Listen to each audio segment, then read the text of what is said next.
Hey friend, today I want to genuinely talk about something from my heart and from my mind straight into your heart and your mind. Hello heart and mind, how are you? Twitter is so predictable. You can always count on the same things trending over time, such as like superhero movies getting spoiled, blank is over party, or literally anything that BTS does. Just like straight up J-Hope sneeze, #1 trend, Kleenex Army. And I respect that. But one of my least favorite Twitter hashtags came back this week like a cold sore, and I'm talking about #NotAllMen.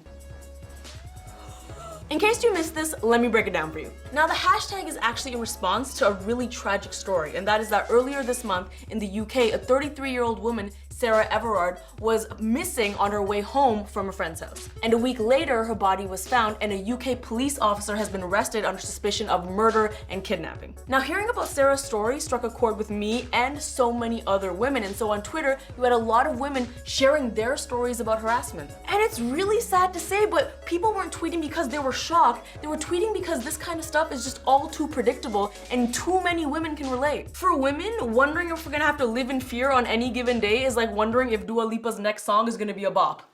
Yes. I need you to hear me when I say that threats against women are literally everywhere, and they're especially greater if you're a trans woman, a queer woman, or a woman of color. And in case you're not able to relate to that, let me break it down for you. Fear for a woman means something as simple as walking home from a friend's house, standing up to a coworker at work, or having the audacity to reject a man that hits on you. And if you think trying to stand up for yourself all the time is hard, try doing that in heels. So news broke out about Sarah, all these women went to social media, started talking about their own experiences, and a bunch of men saw these tweets and said, how can we make this about us? And that's how the hashtag #NotAllMen started trending. It's effectively a hashtag that says, hey, women, I see all the problems you're facing, but I just wanna make it clear, it's not my fault. Okay? The last time the #NotAllMen hashtag was trending was during the Me Too movement. Again, effectively it's taking Shaggy's defense of, wasn't me. And can I just say, if your first response to something like this is, yo, this is not my fault, I'm gonna go out on a limb and say, it probably is.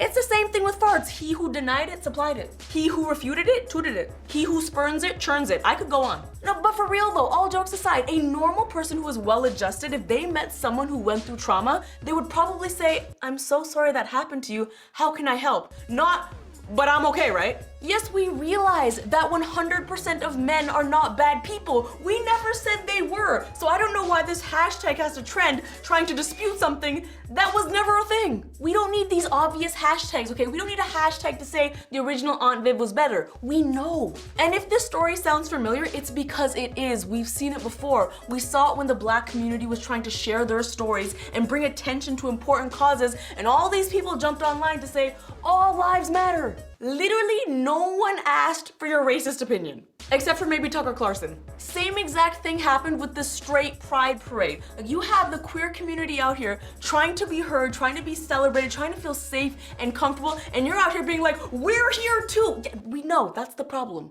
And I'll be honest, this rant right here that you're watching is the perfect example of why these hashtags do so much damage. Because we're no longer talking about Sarah's tragedy, we're now talking about semantics, which is ironic because usually angry dudes on Twitter are anti-semantic. That's what I want to say. I feel like we need more compassion and more ability to hear others out and understand their experiences instead of just jumping at every opportunity to make things about us. It's okay if everything's not about you. So with all due respect, the next time a community is hurting and you feel the need to insert yourself into the conversation, instead insert yourself into oncoming traffic. Just kidding, that was harsh, but just shut up.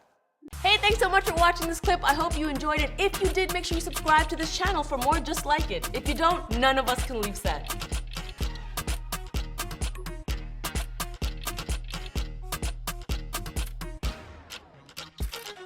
Thanks!